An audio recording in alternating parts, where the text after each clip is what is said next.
years after the chaotic withdrawal of the last US troops from Afghanistan, President Donald Trump has put the prospect of a return of American soldiers firmly back on the agenda. President Donald Trump has his eyes on Bagram Air Base in Afghanistan. We're going to leave Afghanistan, but we're going to leave it with strength and dignity. We're going to keep Bagram, the big air base, one of the biggest air bases in the world. We gave it to him for nothing. We're trying to get it back, by the way. আফগানিস্তানের মাটিতে আবারও আলোচনার কেন্দ্রে উঠে এসেছে কাবুলের উত্তরাঞ্চলের Bagram air বেসটি। একসময় এটি ছিল আমেরিকার সবচেয়ে শক্তিশালী সামরিক ঘাঁটি। সম্প্রতি ডোনাল্ড ট্রাম্প ঘোষণা করেছেন যে তিনি খুব শীঘ্রই আফগানিস্তানের বাগরাম এয়ারবেসকে একটি মার্কিন ওভারসিজ এয়ারবেসে রূপান্তরিত করবেন। কিন্তু কাবুলের তালিবান প্রশাসন এই হুমকিকে ঠাট্টা বলে উড়িয়ে দিয়েছে। এখন প্রশ্ন হলো, এই দাবির পেছনে আসল ভূরাজনৈতিক ঘটনাটি ঠিক কী হতে চলেছে এবং এর প্রভাব ঠিক কোথায় গিয়ে পড়তে পারে। কৌশলগত, সামরিক এবং ভূরাজনৈতিক কারণে বাগরাম এয়ারবেসটি অত্যন্ত গুরুত্বপূর্ণ, যার ফলে রাষ্ট্রপতি ডোনাল্ড ট্রাম্প মার্কিন নিয়ন্ত্রণে এটি ফিরিয়ে আনার জন্য জোরালোভাবে চাপ দিয়েছেন। তাহলে আসুন জেনে নিই যে চীন, রাশিয়া এবং বৃহত্তর মধ্য এশিয়া অঞ্চলের মহান শক্তি প্রতিযোগিতায় বাগরাম কেন এত গুরুত্বপূর্ণ। নমস্কার and welcome to my channel. আজকের ভিডিওতে আমরা জানব আমেরিকা কেন পুনরায় আফগানিস্তানের মাটিতে ফিরে আসার চেষ্টা করছে, ঠিক কী হতে পারে এর পেছনের আসল গেম প্ল্যানটি। এই ঘটনাটি জানার জন্য সম্পূর্ণ ভিডিওটি দেখার অনুরোধ রইল আপনাদের কাছে। একটি পুরনো প্রবাদ অনুসারে বলা হয় যে মধ্য এশিয়া যিনি নিয়ন্ত্রণ করেন তিনি ইউরেশিয়াকেও নিয়ন্ত্রণ করেন, এবং ইউরেশিয়া হলো এমন একটি জায়গা যেখানে বিশ্বের বৃহত্তম শক্তিধর দেশগুলি একত্রিত হয়। রাশিয়া তার সামরিক শক্তি নিয়ে, চীন তার বিশাল অর্থনীতি নিয়ে এবং ভারত তার বিশাল জনসংখ্যা এবং ক্রমবর্ধমান শক্তি নিয়ে উপস্থিত হয়। আমরা ইতিমধ্যেই জানি যে প্রায় 2 দশকেরও বেশি সময় ধরে বাগরাম আফগানিস্তানে মার্কিন মিশনের অপারেশনাল হার্টবিট হিসেবে কাজ করে এসেছে। যুদ্ধ অভিযান, গোয়েন্দা তথ্য সংগ্রহ এবং সন্ত্রাসবাদ দমনের প্রচেষ্টার মাধ্যমে। এর তাৎপর্য অতীতের সংঘাতের বাইরেও বিস্তৃত। আমেরিকার আঞ্চলিক কৌশল নিয়ে ওয়াশিংটনের আলোচনার কেন্দ্রবিন্দুতে পরিণত হয়েছে এই বাগরাম এয়ারবেসটি। ট্রাম্প বারবার জোর দিয়ে বলেছেন যে বাগরাম শুধুমাত্র আফগান যুদ্ধের একটি নিদর্শন নয়, এর বিস্তৃত রানওয়ে, উন্নত চিকিৎসা সুবিধে এবং কমান্ড সেন্টারের কারণে ঘাঁটিটি এই অঞ্চলে অতুলনীয় লজিস্টিক এবং কৌশলগত সুবিধা প্রদান করে। প্রশাসনের জন্য বাগরাম নিয়ন্ত্রণ মধ্য এশিয়ায় আমেরিকার শক্তি প্রদর্শনের জন্য একটি লেভারেজ, দ্রুত প্রতিক্রিয়া ক্ষমতা এবং একটি প্ল্যাটফর্ম প্রদান করে।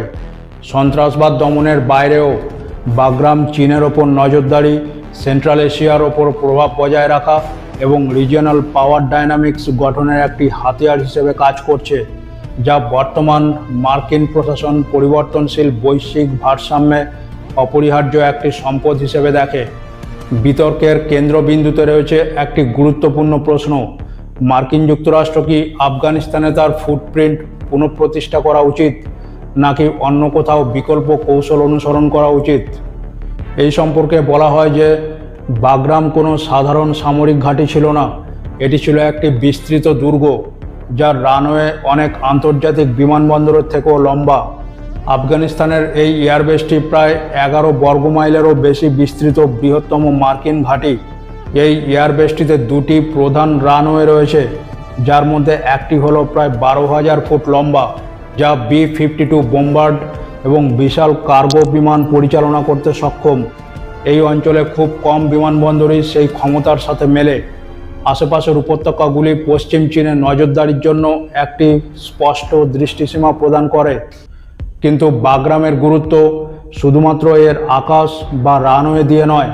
2 দশকেরও বেশি সময় ধরে এটি একটি শহরের আকারে সামরিক কেন্দ্রে পরিণত হয়েছে। 110টিরও বেশি এয়ারক্রাফট শেল্টার্স, ফর্টিফাইড বাংকার্স, উন্নত ট্রমা কেয়ার সেন্টার সহ 50টি শয্যা বিশিষ্ট একটি হসপিটাল, জ্বালানি ডিপো, গোয়েন্দা কেন্দ্র এবং হাজার হাজার আবাসন ইউনিট একসময় এর পরিধির মধ্যে পরিচালিত হতো। এই এয়ারবেসটির শীর্ষ সময়ে ঘাঁটিটিতে প্রায় 30,000-এরও বেশি মার্কিন এবং কোয়ালিশন সেনা কন্ট্রাক্টরস এবং আফগান কর্মী কর্মরত অবস্থায় থাকত। এই ঘাঁটিটি একসময় পারওয়ান ডিটেনশন ফ্যাসিলিটির জন্য খুব গুরুত্বপূর্ণ ছিল, যেখানে উচ্চমানের তালিবান এবং আল কায়দা বন্দীদের রাখা হতো।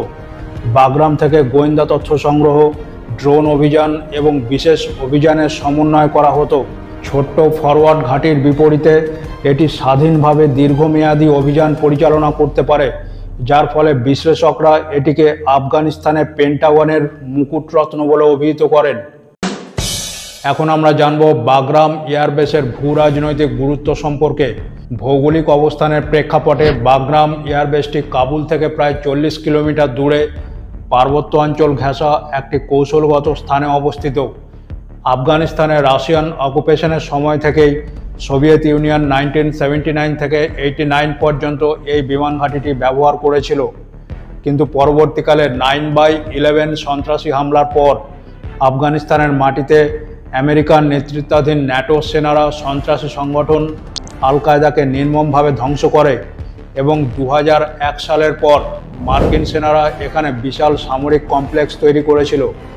সন্ত্রাস বিরোধী যুদ্ধের সময় বাগরাম ছিল তালেবান, আল কায়দা এবং আইসিসের বিরুদ্ধে অভিযানের একটি লঞ্চ প্যাড, কিন্তু এটি হারানোর ফলে আমেরিকার এই অঞ্চলে দ্রুত আক্রমণ করার ক্ষমতা হ্রাস পায়।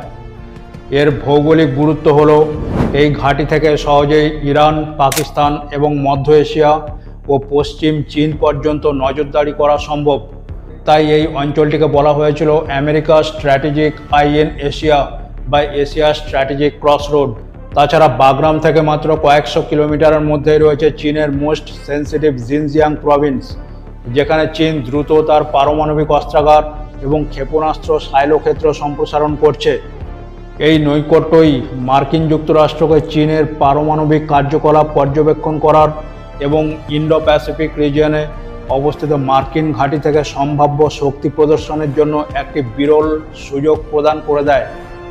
বাগরামের নিয়ন্ত্রণ শুধুমাত্র চীনের সামরিক গঠনের ওপরেই নয়, বরং এর বৃহত্তর আঞ্চলিক কার্যকলাপের ওপরও গোয়েন্দা তথ্য সংগ্রহ এবং নজরদারিকে সহজতর করে তোলে।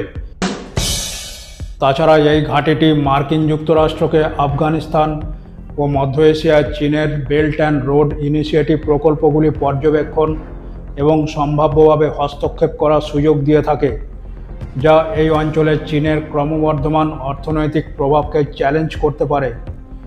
বাগরাম মধ্য এশিয়ার একটি কৌশলগত প্রবেশদ্বার বা গেটওয়ে প্রদান করে, যা মার্কিন যুক্তরাষ্ট্রকে চীনের নিরাপত্তা এবং অর্থনৈতিক উচ্চাকাঙ্ক্ষার জন্য একটি গুরুত্বপূর্ণ অঞ্চলে প্রভাব ফেলতে সাহায্য করবে, বিশেষ করে যখন চীন সেখানে অবকাঠামোগত বিনিয়োগ এবং চায়না পাকিস্তান ইকোনমিক করিডরের মতো একটি অর্থনৈতিক প্রকল্পের মাধ্যমে তার পদচিহ্ন সম্প্রসারণের চেষ্টা করছে। বর্তমানে পশ্চিম চীন সীমান্তের কাছে মার্কিন যুক্তরাষ্ট্রের সামরিক উপস্থিতির অভাব রয়েছে, কারণ এর নিকটতম এশিয়ার ঘাঁটিগুলি হাজার হাজার মাইল দূরে অবস্থিত। বাগরাম হল চীনের স্ট্র্যাটেজিক মিলিটারি অ্যাসেটসের কাছাকাছি এমন একটি গুরুত্বপূর্ণ ও অগ্রণী অপারেটিং ঘাঁটি, যা মার্কিন প্রস্তুতি এবং প্রতিরোধ ক্ষমতাকে বৃদ্ধি করতে পারে। অন্যদিকে আবার চীন আশা করছে যে আফগানিস্তান থেকে জিনজিয়াং প্রভিন্সে ইসলামপন্থী বিদ্রোহ ছড়িয়ে পড়তে পারে, তাই বাগরামকে ধরে রাখার ফলে মার্কিন যুক্তরাষ্ট্র এই ঘাঁটিগুলিকে নিবিড়ভাবে পর্যবেক্ষণ করতে পারবে, যা বৃহত্তর সন্ত্রাসবাদ দমন এবং আঞ্চলিক স্থিতিশীলতার লক্ষ্যে একটি সুবিধা প্রদান করবে। অর্থাৎ বাগরামের পুনঃপ্রতিষ্ঠার মাধ্যমে একবিংশ শতাব্দীর ইউরেশিয়ার একটি ক্রমবর্ধমান গ্রেট গেমে চীনা প্রভাবের বিরুদ্ধে লড়াই করার জন্য মার্কিন যুক্তরাষ্ট্রের প্রতিশ্রুতির ইঙ্গিত দেওয়া হয়েছে, যা চীন, রাশিয়া অন্যান্য আঞ্চলিক অভিনেতাদের মধ্যে ক্ষমতার ভারসাম্য বজায় রাখবে। বাগরামের নিয়ন্ত্রণ অত্যন্ত সংবেদনশীল এবং চীন ও যুক্তরাষ্ট্রের মধ্যে উত্তেজনাকে আরও বাড়ানোর সম্ভাবনা রয়েছে, কারণ চীন তার সীমান্তের কাছাকাছি একটি মার্কিন সামরিক ঘাঁটিকে সরাসরি নিরাপত্তার হুমকি হিসেবে দেখে। এই ঘাঁটি শুধুমাত্র মার্কিন স্বার্থের জন্যই কৌশলগত মূল্য প্রদান করে না, বরং ভারতের মতো মিত্র দেশগুলিকেও উপকৃত করে, যা এই অঞ্চলে গোয়েন্দা তথ্য ভাগাভাগি এবং সন্ত্রাসবাদ বিরোধী সহযোগিতা বৃদ্ধি করে। তাই বাগরামকে ইউরেশিয়ার ক্ষমতার প্রক্ষেপণ বলে মনে করা হয়। অর্থনৈতিক প্রভাব এবং সামরিক সক্ষমতা নিয়ে মার্কিন যুক্তরাষ্ট্র এবং চীনের মধ্যে আধুনিক ভূরাজনৈতিক প্রতিযোগিতার উদাহরণকে তুলে ধরে, যা বৃহত্তর বিশ্ব ব্যবস্থার গতিশীলতাকে রূপ দেয়।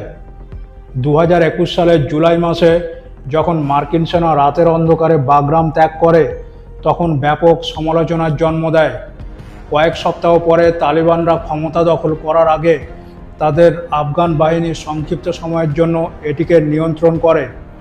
অনেক প্রবীণ এবং নীতি নির্ধারণকারকদের কাছে বাগরাম হারানো আমেরিকার দীর্ঘতম যুদ্ধের সমাপ্তি বলে ধরা হলেও আসলে আমেরিকার এই এক্সিট ছিল একটি অস্থিতিশীল অঞ্চলে কৌশলগত অবস্থান হারানোর প্রতীক।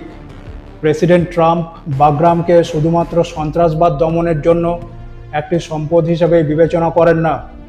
তিনি যুক্তি দেন যে এটি চীন ও রাশিয়ার ওপর নজরদারি করার জন্য একটি অগ্রবর্তী পোস্ট হিসেবে কাজ করতে পারে এবং একই সাথে আফগানিস্তানের চরমপন্থী গোষ্ঠীগুলিকে পুনরায় সংগঠিত হতে বাধা সৃষ্টি করবে। সমালোচকরা সতর্ক করে বলেন যে ঘাঁটিটি যদি পুনরুদ্ধার করা হয়, তখন তালিবানদের সাথে নতুন সংঘাতের সূত্রপাত হতে পারে, মার্কিন সম্পদের ওপর চাপ সৃষ্টি হতে পারে এবং কূটনৈতিক চ্যালেঞ্জও বৃদ্ধি হতে পারে। তালিবানরা বাগরামে চীনের ইন্টারেস্টকেও অস্বীকার করলেও এর ইনফ্রাস্ট্রাকচার ডেভেলপমেন্টে বেজিংয়ের পসিবল ইনভলভমেন্ট নিয়ে ওয়াশিংটনে জল্পনা চলছে। বাগরাম ঘাঁটি নিয়ে ট্রাম্পের এই পুনর্দখল পরিকল্পনা কি সত্যি আমেরিকার পুরনো শক্তি প্রত্যাবর্তনের ইঙ্গিত, নাকি তালিবানের অট্টহাসির ভেতরে লুকিয়ে রয়েছে এক নতুন সংঘাতের আগুন, যার পরিণতি আজও অজানা?